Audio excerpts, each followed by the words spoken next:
I always value my time. Look, you have to focus on your vision to be an entrepreneur one day and to be your own boss. For the people who don't know, for the very small fraction of people who don't know you, if you can, give us a brief resume of yourself and your company. All right. My name is Mohamed Shawky. I am Egyptian. I am a techie person by background. I have lived in the UAE for the past 16 years. During that period, I had worked in the corporate organizations like in ADNOC and in RTA, in the IT software development, project management, and quality assurance. And during this period, I have established two ventures, an e-commerce company, which was successful at the time of the initiation of the e-commerce era, and I exited while Amazon did the acquisition to Souk.com during the UAE. And while I'm working in RTA in Dubai, I have established a GIS Drones company, which is specialized in drones. And now I'm fully dedicated to be the ambassador for drones in the UAE and hopefully in the Middle East.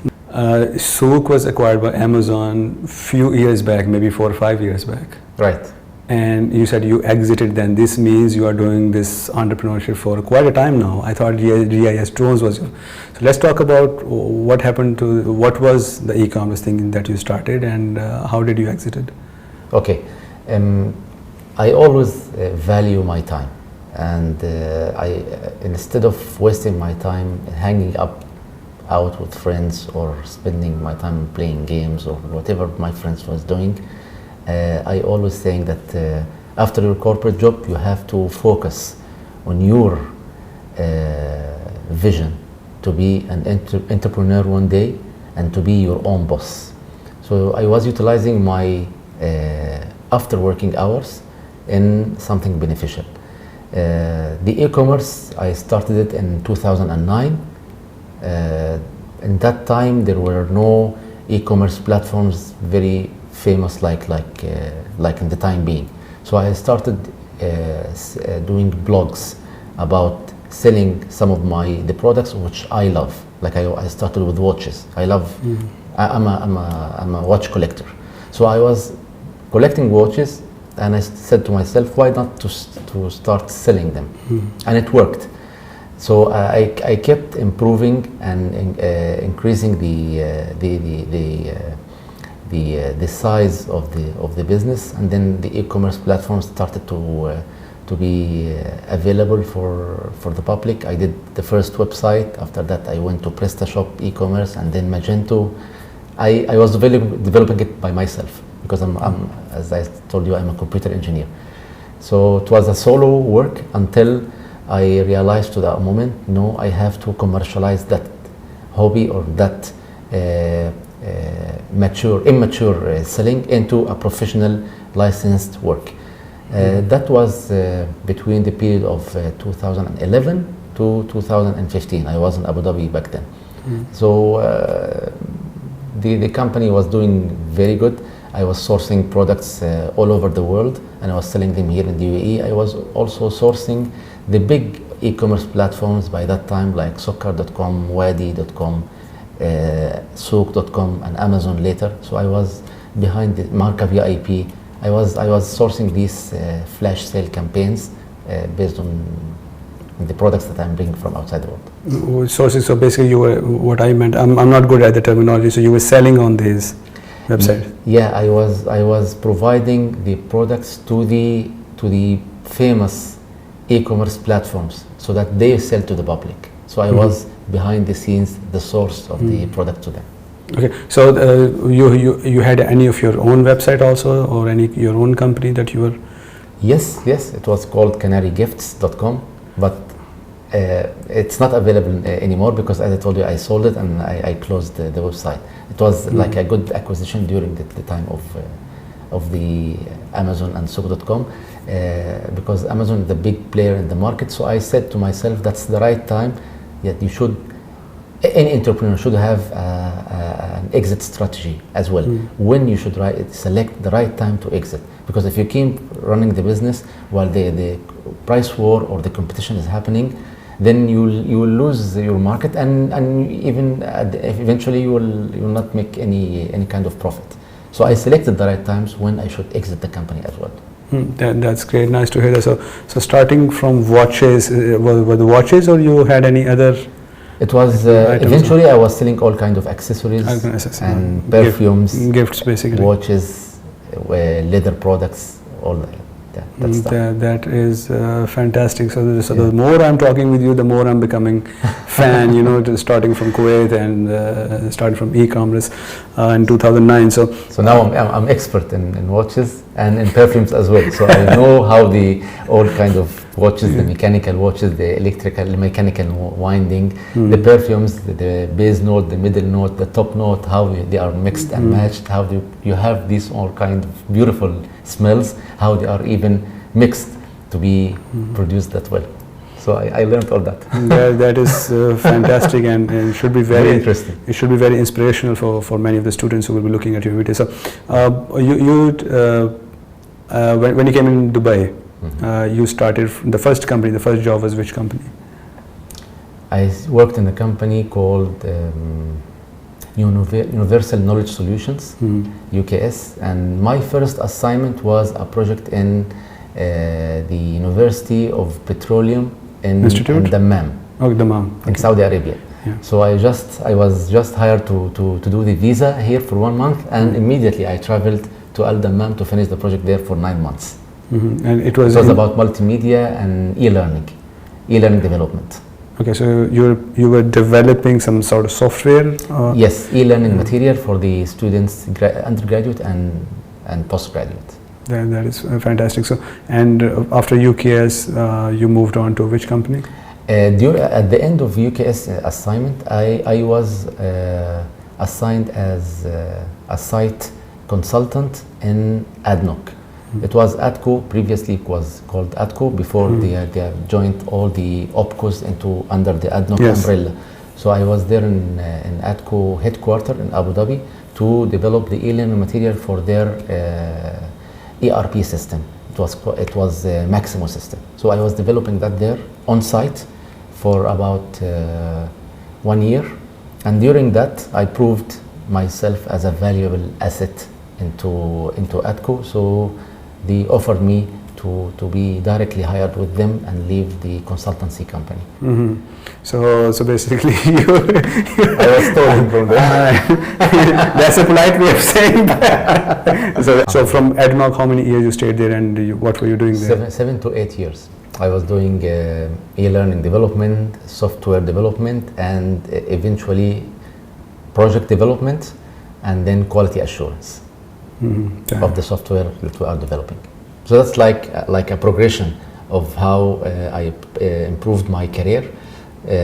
Eventually, when you are you start as a junior developer, then a senior developer, then a team lead, then a project manager, and then the deployment manager. And I took all that track, and after that, the vice president, I remember, it was the vice president of IT, invited me to his office, and he said, I see the quality of what you are producing as a software developer is quite amazing, and we lack the existence of quality assurance department into our software house or internal software house. So I want you to think that I want to shift your career from here into purely quality assurance, so that you manage the quality of all the software that's produced in the department. It was a different shift for me. I was not prepared or expected for that, but I said it's like a good improvement to my career in the software development. I accepted the offer. I started that department. I started building it up, and then I got the certifications required for this quality assurance, like CSQA, CISA, Certified Information System Auditor, ISO 9001 Internal Auditor, and it worked even better than the software. It was like matching with my character, because my eyes are always catching the tiny stuff. So it was a good shift for my career. That's great. So, you worked in ADNOC and then you made another switch. Right. How about that? Right. An oil and gas crisis happened in 2016 maybe? And 15. 15, okay. Yeah, right. And you know, the cost of the oil barrel went down from $120 to even $30 or even less. Yes. And that was like a killer for all kind of oil and gas businesses and the service companies as well. There are more than 40 or 50,000 employees working under ADNOC, and ADNOC decided that they need to lay off at least 8,000 employees during that recession, because it will affect even the economy of the country. I will say, unluckily, I was part of that batch, but after that, alhamdulillah, I was lucky that I am yes. part of that batch, Yeah. when you hear my story. So I was part of the first batch that was sent a thank you letter. So even here you were first. Yeah, it was the first, very first batch. Yeah. It's funny, in the morning HR called me, they said, we need to meet you, we have some news for you. Yeah, you thought I was that happy. I thought they're coming to give me some like kind of a raise or a compliment or a certificate. So they said it's not about your performance, or it's not about anything related to the evaluation, but it's a crisis all over the world. We're sorry to say thank you for you. Please start searching for any new opportunity for you. It was a shock, but actually, alhamdulillah, 2 years before, I invested in my time to do the master's degree in IT management. I took it from Higher College of Technology. And it took me 3 years to finish that master's degree. And when I left ADNOC, there was a gap about 5 to 8 months. But after that, I received a call from RTA, Roads and Transport Authority in Dubai, and they are calling me, asking me for my interest in a quality assurance position, and that position only fits for candidates who has a master's degree in technology.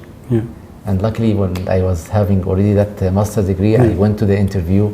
Alhamdulillah, I impressed them, they impressed me, and I got to shift to Dubai to work in the smart services department as a quality assurance specialist. So your position was what, the name of it was chief specialist of quality assurance. So it was a senior position, and it was very, very good senior position, similar to a manager position, same level. That is great. So you worked there for how many years? 5 years. 5 years, mashallah. That's yes. You. So then you before moving on, I have one question. Please. You started with all these companies and you worked diligently. You did your masters also. You must have your family. How was the time management? How can you, after doing all these full-time jobs, how can you save time, or how much time you were investing for yourself? Right. That's the most important question, and that's even I'm giving you this as an advice to any entrepreneur who would like to think outside the box and have something new instead of his current career. Time is the most expensive, the most you can say precious asset that you have, and you are not required to pay for it. You have it. But here comes the management part. When you manage the time well, it will give you the return of investment really, really good. Anybody can easily say, I don't have time. And that's what's happening. I don't have time because I have family, I have full-time job. Sometimes I go home, I continue my job in the morning. You can find the time, but utilize it well. I stopped wasting my time on everything that doesn't bring revenue.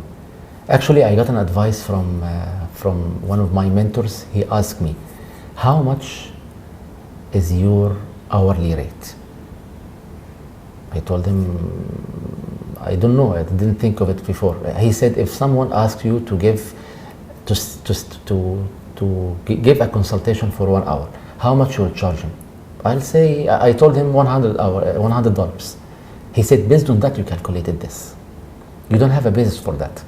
If you want to judge how much is your hourly rate, first see how many hours are available for you in the full year, and how much time is your goal to earn by the end of the year, and do the summation and then divide this on that number to see how much is your hourly rate worth. I did that. I remember it was about $172, something like this. So when I have the number visible in front of me, calculated number, whenever I do something else, I ask myself before I do it, will that something worth $172 or no? When I find myself watching TV for 2 hours, or a match, or playing, or scrolling to the social media, this is counting from your hourly rate. Is it really worth it or no? So I found out that I'm wasting a lot of time that are not bringing me that rate which I'm dreaming of. And that was my intention. Since then, I started investing my time in whatever that can bring me that amount of revenue. So it's time management.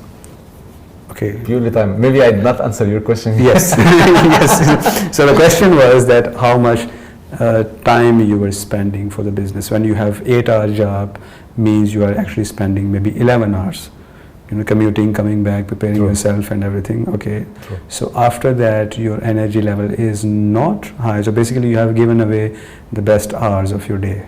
True. To someone else for $172. True.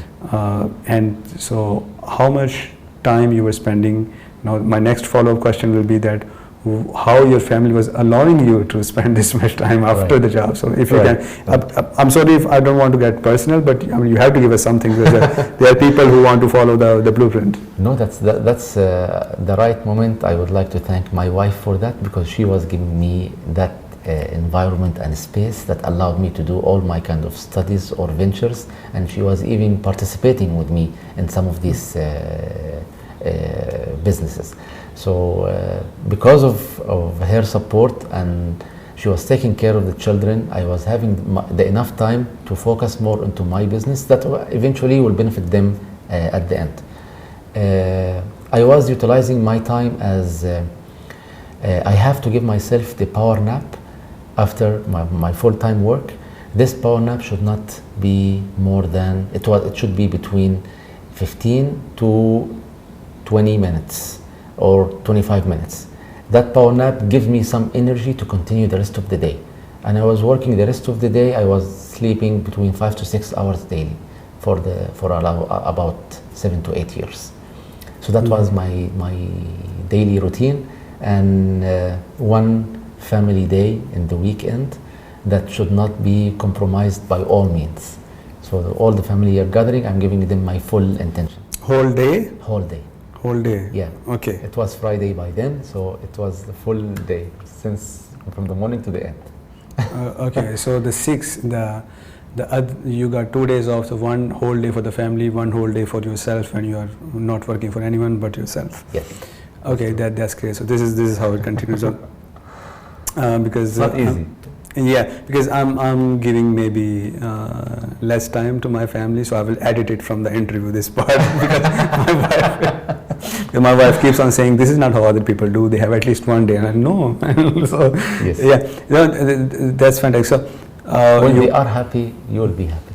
That is very true. That is very true, and this is what I say, that I'm not very good with philosophy, but I say that your family, especially your wife, are like mirrors. Whatever you throw at them, they reflect back at you. Yes. So if you are giving them trouble, they will give you trouble in some other form of energy, but it will come back to you. It will come back to you if you are giving good vibes, towards that surface, it will reflect back, maybe multiply, and give back to you. And this is what I say. And I think I should focus more on my time management or family. So let's move on now to your conversion from RTA to, because my understanding from RTA you moved on then to GIS Drones. Yeah, so that's right. Coming from e-commerce and software development, drones out of all the businesses, because generally my guess would be that you will develop an app to promote someone's business and then sell it. Okay, I can increase your customer and all those. This is generally what I would think. True. Or start a new e-commerce thing because you already have something developed, you know it inside out. So why would invest time in learning something new? And so how this kind of change of religion? Yes. But actually, it's good to change the blood instead of having a fresh or new app for my software. No, sometimes it's better to think like disruptively. The disruptive technologies. By that time, when I joined RTA, I was going to GITEX, preparing their stand. I'm learning what are the new technologies. So every day I was hearing about some new trend in technology, like artificial intelligence, data science, big data, robotics programming, and drones. So these 5, I was thinking to myself, I have to see myself in one of these new 5 technologies. And I tried all of them. I did a small MVP models for both data science, artificial intelligence. I learned robotic programming, but I didn't see my passion in any of them. But when I tried the drones, I found that it catched my intention. And I started drones as a hobbyist. During my work in RTA, I bought a drone. I got the hobbyist license. I flew it. I saw myself into this kind of technology. It has the adrenaline in my blood. I said to myself, at that moment, I have to commercialize this hobby to something beneficial. And from there came the idea of opening a licensed company for drones. I studied the market to see what are the available companies, what are the businesses or technologies that are done into the market. They were focusing more into doing filming and marketing and photography, but I found an area into the industrial market where you can use the drones for surveying and mapping. You can use it for surveillance, or for inspections, and that area was not covered enough by 2019 or 2020. That's where I thought I have to open my business into that kind of market. So who told you that COVID is coming, start your business now?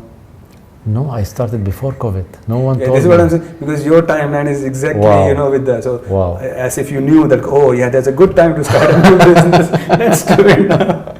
So how was that? It was a disaster for all of us. It was shocking news for all of us. And but luckily, drones at that time, it was helping instead of being affected by COVID. Actually, yes. Because every businesses or the current what happened as a trend all over the world is that you move from face to face to remote work.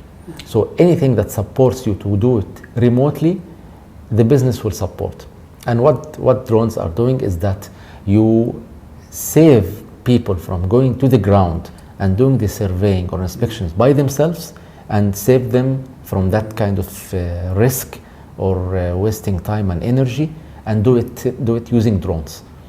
So that's why the COVID was not affecting my business a lot, because I was helping to do what the normal people are doing on the ground. So it came as a kind of opportunity, actually. Yeah. So Tell us something more. Before moving on, what was your first drone, the model? What was it, Phantom? Phantom 4. Phantom 4, yeah, the big one. So the white one, like white this. one, yeah, white one. So if you carry in the bag, everyone knows you have a drone. Yeah. Because I actually wanted to buy that. Of course, I never had money. So when I had money, it was the mini one. So yeah. it's very discreet. No one knows it's in the pocket. You can actually carry it. So that's so. You got the license, and then you started. So your connections, did they help you for the business? No, I didn't have any connection in the beginning. It was zero. So how you reached the people, especially in COVID? LinkedIn. Or they were reaching you? LinkedIn. LinkedIn is the key here.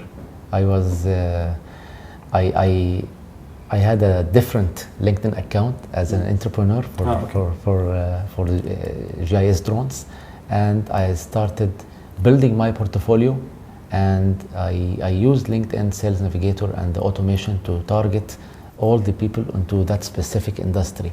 So I spent a lot of time in preparing campaigns, sequence campaigns, and to the industry specific campaigns. So when I talk to the real estate and construction industry, I send them a different message related to the surveying and mapping services.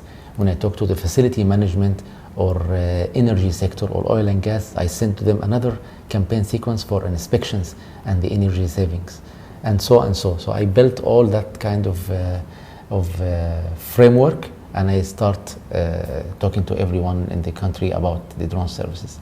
So again, you can say no to this, but from a learning point of view, who are looking at you, that how much time it took you to get into the green, when there, you said, okay, now I'm bleeding less, but more is coming with this strategy, because this is something new. You are the first one who actually said that. Most of the people who come on this seat, they have a conventional strategy, but this is something very unique, and actually I will go back and look at these tools that you mentioned. Right. The conventional methods does not work for drone services. I'm not selling commodities. Google ads or Facebook ads will never work. You can have some aerial shoots and put it on social media and do ads. People will comment and say it's nice, but how to get a business or a rewarding business with a company and convince them that you can replicate or save their time and energy using drones instead of using the manual methods. So you have to invite their decision makers into meetings, discovery meetings, to explain to them how drones are working, how they can save their cost and time. And I have also to provide a full-fledged package from A to Z, from the permissions to the site exploration to the data capture and the processing of the data. So I deliver to them the required deliverables or outputs straightforward. I have to save them from any hassle during the full process, because they know it's not straightforward, it's not easy. So I have to take care of the full thing.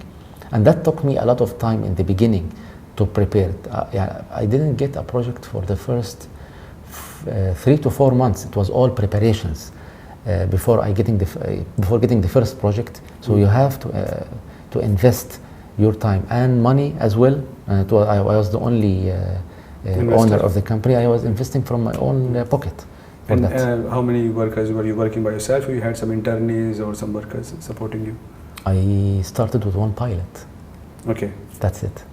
Myself and a pilot. And a pilot, okay. Yeah. So for the first 3-4 months, he was just using the simulator, or giving you company so you don't feel lonely, or he was learning all what's new. He was practicing. He was going to the academy, getting the commercial certification. I got my commercial certification as well. So in the beginning, I was flying as well in the beginning. So you got first the hobbyist one, now you have the I have the commercial one now. The commercial one, okay. Yes. So that's fantastic. I know you have to actually learn a lot of jargon with all those abbreviations and terms, okay. How to communicate like a yes. air traffic controller actually. It took me a year to master this. Yeah, so that is fantastic. So, yeah. I will move towards the technical part also, but let's stick with the topic first. So, the students who want to be entrepreneur, completely, again, you are the first person who said networking did not help, because generally when the people come here they say, whoa, networking is very important. So your connections are not necessarily that important for your success. This is what you will say? No, networks are definitely helpful, and it helps you to, with your first MVP model, to get to the public, and people start seeing your work. But what I'm saying, that in my situation I didn't have that network. I was working in oil and gas, and then in the government, and all my life was about software development and IT. It was nothing related to drones or the drone services. So my current network at that moment of time did not help. So I said to myself, I have to build that network by doing LinkedIn outreach. That's how I built a new kind of network that now, alhamdulillah, I have about 17,000 followers on LinkedIn, and it is now related to my business. So every day I'm receiving comments and messages and feedback from the material I'm posting online. I'm receiving questions, I'm receiving compliments, I'm receiving requirements for the new posts. So people are now into this drones business and asking me for more. They are hungry to learn more about the drones. So now that's kind of the network I have built. I didn't have it ready with me at that moment of time. So I start to do that, I had to do that kind of strategy on LinkedIn to build the network who are around me, who are interested into drones and drone services. And that's fantastic. It's very clear now. So the students who are trying to, we have, you actually met that guy from Incubator in 5, maybe when you were there. Right. I see students every day. So I think they are quite influenced by the social media and the movies and the Steve Jobs movies and all the other entrepreneurs. And so they want quick fix. And I wish them luck. They should. Yeah. Inshallah they will. But what should be general strategy? Should they go straight? Now there are two things. First, you graduate, you just work on your idea and keep working on it and expect something good to happen, or you do something like you go work for someone, learn new skills and save some money and be your own boss. So what can be the strategy, or both can be possible? Yeah, I can say that it's a mix between both. I started late for my first venture or first company to be my own boss, and it's not also advisable to start immediately after you finish your university. It's always advisable to go to the real world, work in private and corporate companies, gain the experience, understand how the people are working, the mentality, have some difficulties, learn from it, and also prepare yourself to be your own boss one day. But an advice for all entrepreneurs who are starting their new companies, I received a lot of questions about people who are asking, what are the requirements to open a license in 1, 2, 3? So I'm asking him, what is your business? He tells me, I want to have a new application that promotes some kind of healthcare system. And I'm asking him, do you have one interested client first? He said, no, but I want to open the license. I'm saying to him, license is the least important part here. First of all, build your prototype, test it, show it to any of your potential clients, even if it's a relative. Let him try it, receive the feedback, then you have your first client. After you see that you go through all that process, then think of opening the license and be commercially licensed to sell that software. That's my first advice to any entrepreneur. The second advice is the team who should be part of that new company. I also have met a lot of entrepreneurs who are, let's say, 2 or 3, and all of them are software engineers, or a software engineer and a designer. But I don't see them partnering with someone from legal or someone from finance, and a lot of unsuccessful stories. And as you know, that 90 plus of startups who are opening, they fail. If you dig deep into the root cause analysis of that, you will find out that the owners or the top players of the game, they lack one of the pillars. Either they don't have the legal part, or they don't have the finance part, or they don't have the technology part or the marketing part. Because you need to have these 4 pillars into any new company. Someone can play 2 roles together. For example, I was good in Adobe Photoshop, so I was doing my own designs. So I am a techie part and a designer, but I should have someone who has the accounts and the finance. He should control me to stop spending here and there. He should tell me, we don't have a cash flow enough this at the end of this month to pay for X, Y, and Z. You need to hold your horses, focus here, get the enough cash flow, and then move whatever you want to, because it's a continuous learning, it's a research and development. You want to build more and more, so you keep investing. That's wrong. So here you should have these pillars to have a successful startup, even starting from zero. When you say your statement, I'm not able to understand, because when you started your business, you did not have prototype. For the first 3-4 months, you said I was just searching. So why are you stopping these passionate people from doing the same thing? Why don't someone starts for 3-4 months or 6 months looking for a customer and developing the prototype? Okay, in drones it's different, because you cannot fly any drone in the country if you're not licensed. Yes. That's only specific for the drones business, and it's illegal. It's not allowed. You have to get the permissions from Ministry of Defense, Dubai Civil Aviation, General Civil Aviation, and all kind of authorities to be able to fly. So that's a special case. But for any kind of, for example, for my e-commerce, I worked for 1.5 years without issuing my license. I wanted to test the market and see, are they interested into my products or not? Can I build it first or not? So yeah, I was able to build the platform. Can I sell it? Is there anyone interested into my products? When I see that happening, and I worked with the clients, I received their feedback, I brought the products that they are interested in. I worked with the logistics companies who are going to shipping. I fixed my importing and exporting mechanism. All that was established. After that, I said to myself, yes, it's ready.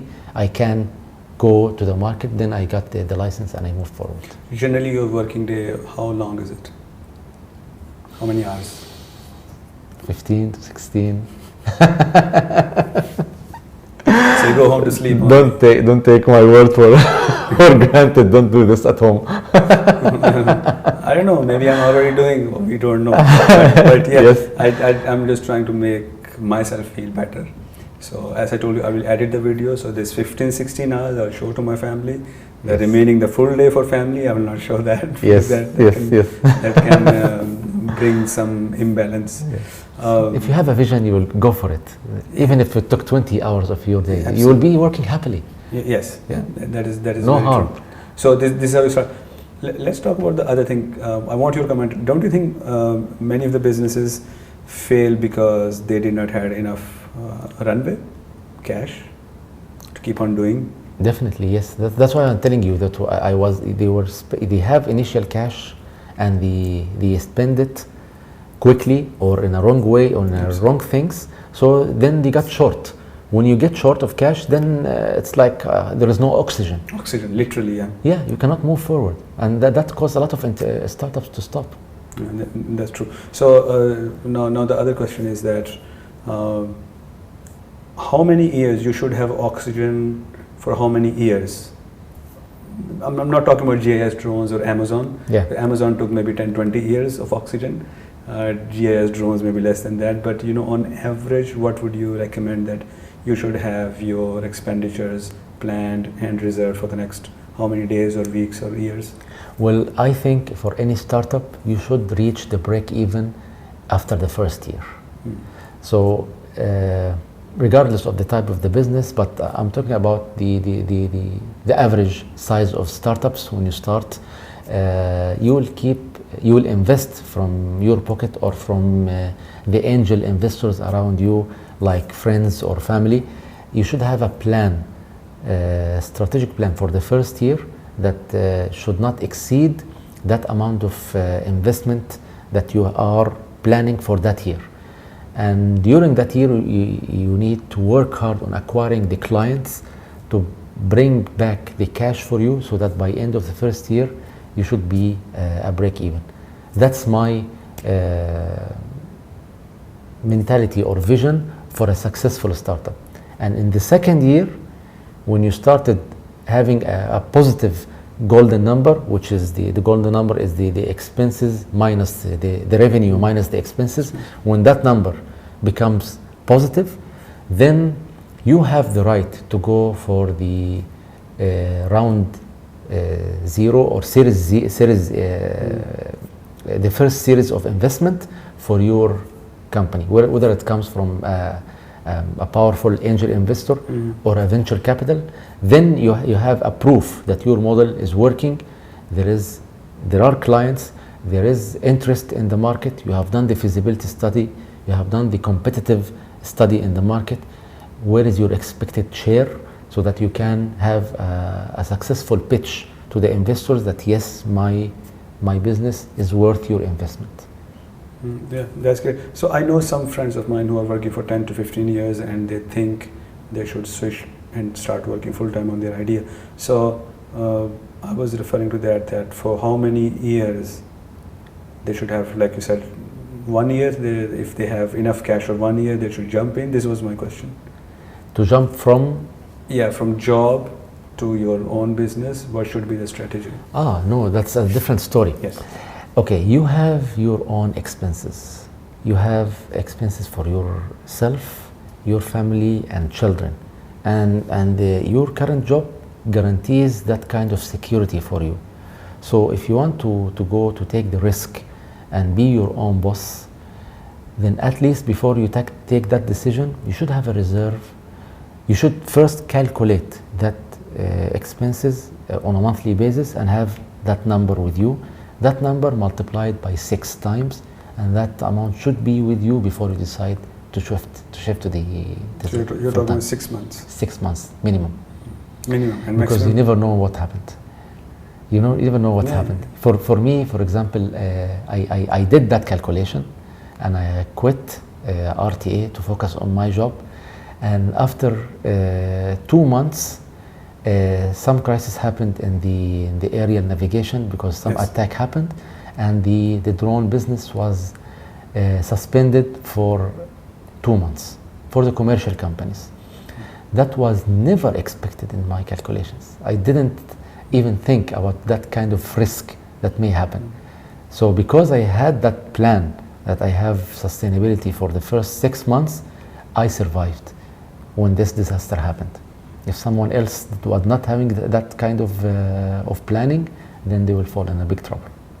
So who did the accounting for you? Again, this is a new perspective I got, that you should have someone. I was outsourcing it. For financial discipline and everything, you were outsourcing? I was outsourcing a freelancer who was perfect in accounting. He was spending 3 to 4 hours in my business weekly, and I was having a virtual communication with him to manage my finance. Again, that is a fantastic idea. I was outsourcing everything. I was outsourcing the developers, the content writers, the social media marketing, the advertising, the LinkedIn campaigns. I was outsourcing everything, and I was available for myself and the pilot on the ground, and everything else was outsourced. Whenever you get bigger and bigger, then you start hiring these outsourced people and to be full-time with your business. And now I have like outsourcing only 10 to 20% of my business, and the rest of the team are resident in the company. That's fantastic. So business is growing. So what are we looking into in the future? I have 2 questions in 2 directions. First, from finance point of view, the other is from technological point of view. From tech point of view, I think it would be unfair because you started your own series, so I don't want to grab away some content from there. You mentioned about 5G, and you being able to control everything from any place, basically wherever you get the signal. True. So if I'm in one continent, I can control in the other continent, which True. is fantastic. True. And so if you can give any exclusive information what the future looks like. From technological point of view, and then also from financial point of view, is the market of drones growing? So if you can touch both of these briefly. Okay, regarding the technical part, 5G technology is one of the pillars I'm focusing on, and it's not limited to a specific industry because it can work for military, for police, for oil and gas, for all kinds of sectors. So that's one technical part. Another track I'm taking also pioneering in is the drone cleaning, which is using the drones to clean the facade of the building. And now it's starting, I'm receiving some variations of the same technology which can help in planting the high skyscrapers, gardens as well. It's also can work for the firefighting department to help to be the first responder for any kind of fire. So drones can help by spraying water or even shooting the small I don't know what they call distinguishing bombs, small bombs that whenever it's spread into the burning room, it burns. It's off. Yeah. So also drones can help into that, and we are having our R&D department with 2 intelligent interns. During that month, we have developed a new sensor. A payload can be attached to the drone and can go very high, up to more than 1,000 or 2,000 meters in the sky. It can detect temperature, pressure, GPS, and a lot of other parameters that's beneficial for the air navigation and the cloud seeding and that stuff. So what I'm saying that it gives an impression that the use cases of drones are endless. And every day I'm receiving some new inquiry. Can you do this? Can you do that with the drones? It's limitless, and I always say yes, I can. It's doable, and I start searching how this can be done. I don't know what will happen in the coming future, but these are the new use cases or trends for drones that I'm focusing on for the coming period. So you are mostly focusing on corporates. What about the general poor hobbyists? Would it be possible to get my pizza on the drone, for example, or any other services through drones that hobbyists can use? Did you ever thought that that's a bigger market? Drone delivery, you mean? No, I was just joking about that drone delivery, but what I meant is that looking at the volume of the customers, I'm just trying to get more information out of you. No problem. I'm using this strategy that so the bigger volume of the customers, I know I will not pay as much as Adnoc will pay, for example. But if you have 10,000 people like me, I think then we can give something away. So did you ever thought about, or are you planning to look about commercializing any of your services that everyone can use and it become part of our life? Yes, like mobile phone. Yeah, or you can say for small events, we are having small drones that can go a small event or a wedding or a celebration. We can either fly or provide the footages or even train the people to be able to do these kinds of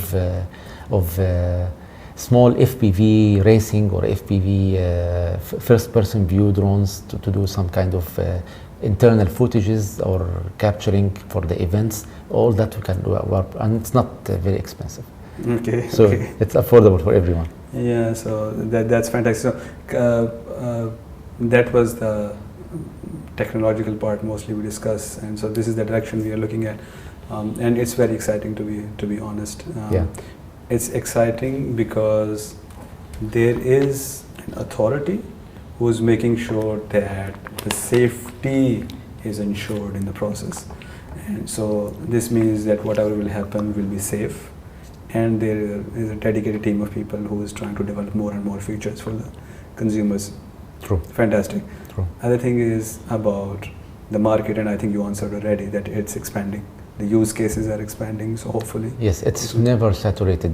Maybe not less than 20, 30 years to have saturation in the drones business. So all new companies are welcome to the business because the business are requiring these kinds of that was of my services. next question. That yes. Do you think anyone can become billionaire out of this drone business in Dubai or UAE? Yeah, if you do your own drones or your own software. Make your own drones? Or your own software that manage the drone fleet. Okay, so this means DJI must have. Now the competition, how much is the competition? Other than you, I think there are maybe 3 more companies. Yeah, even more. But there are some diversity in the market who is specialized in the surveying and mapping, who is specialized in inspection and drone filming. There are a lot of players in all of these sectors. Okay, so you are already answering my question that I was thinking was that how GIS drones is different from the rest, or they are serving different sectors, so no competition for your sector. No, there is competition, yeah. But we focus more into the industrial sector. This is number one, and what we make sure that when we provide a service, we provide a very high quality service. If you check our Google reviews on Google My Business, our reviews, all of them are 5 stars. The feedback or testimonials that we're receiving from our clients are top, and our customer return rate is, alhamdulillah, more than 40 or 50%. So we focus onto our clients and to upsell our services to them, and focusing on the high quality instead of providing a very quick and cheap service. This is not our mentor. And that's fantastic. I think if I give you a time machine and take you back maybe 15, 20 years, what different you will do? I'll start early. I will start this by the age of 25 at least. So graduate in the age of 20, 21, 22, and then learn from the market 3 to 4 years, and after that start your own business. Take the risk. For me, I was not having that boldness enough to take the risk to start my first business. But now it's good that I'm seeing the new generation, and even people are still in the universities and talking to me, asking how can I start my new business and what should I do, X and Y, and they are talking into the terminology of entrepreneurship, which I learned after the 40s. Yes. So it's helpful. It's good. They have this kind of vision to start early and to be your own boss and to even retire on the age of 40. So that's good. Gives some energy, but. Good luck to everyone. Yeah, no, that's fantastic. So I think we covered almost everything. We talked about your childhood. Yes. We talked about your professional life, entrepreneurship, your family, right. Everything. So I think let's talk about one more issue that I want to discuss actually. What do you use? What's the technique of recharging yourself when you burn out? Maybe after working 15 hours or 12 hours or 14 hours every day for a week or 2 weeks, when you think, okay, I need a break. What do you do to recharge yourself? Is it food? Is it movie? Is it sleep? What's the strategy? That is also very important, recharging. People don't talk about that much. Yes. Everyone should have a hobby that he loves, and that helps you to distract? Take off, all the burden that you have on your shoulder and put it into this kind of hobby. For me, I'm a snooker player. Okay. And I love snooker from the bottom of my heart. I always play here in Dubai. It had the snooker federation here, and I participate into tournaments. So minimum I spend 3 to 4 evenings during the week playing snooker with the friends, and that helps me to to recharge and disconnect from the business. So each evening is how many hours? 2-3 hours. Okay, that's good. So you should have a hobby that helps you to discharge and recharge, and something that you love. I'm not talking about cafes or shishas. These are not hobby. You should have, and it doesn't have to be a sportive hobby. Anything, but something that interests you, and focus into it, and forget everything else.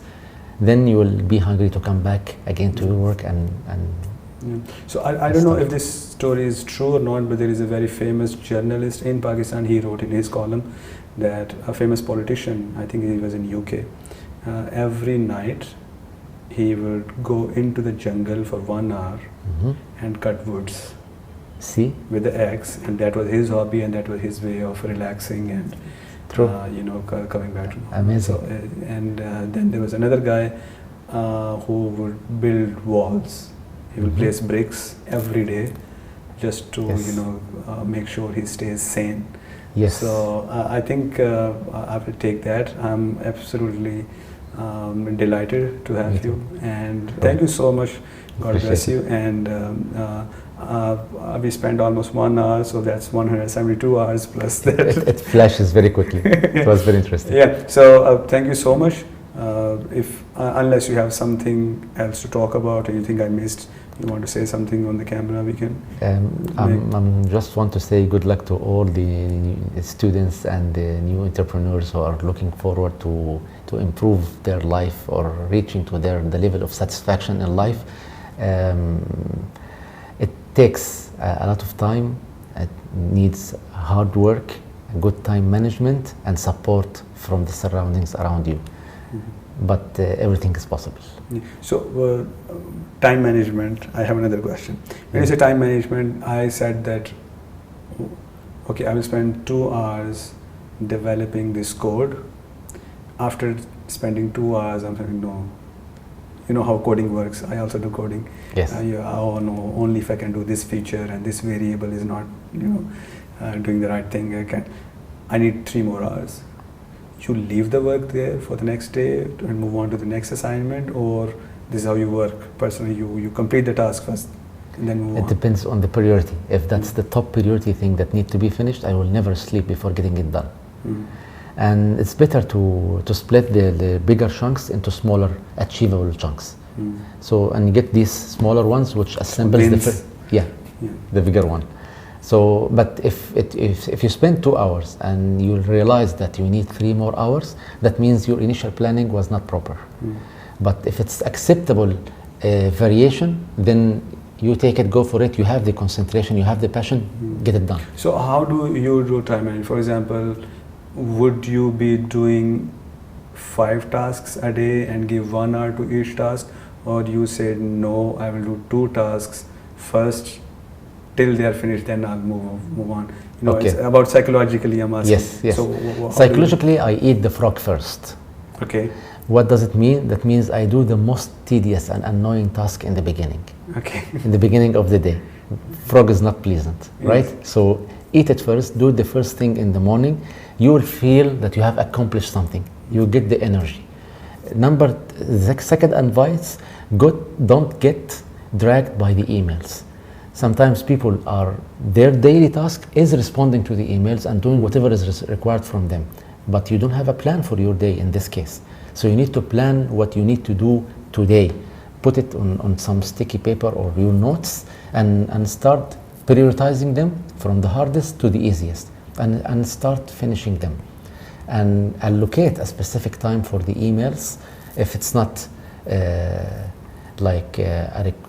expected email you're waiting from your manager or a response from your colleague, other than that, normal emails, just leave them, finish your diary first, and then go back and respond to the remaining emails. That's fantastic. That helps you in the time management per day. Yeah, I think I'm done. Shall we conclude the interview? Yes. Yeah, Thank you very much. God bless you. Appreciate it. God bless you.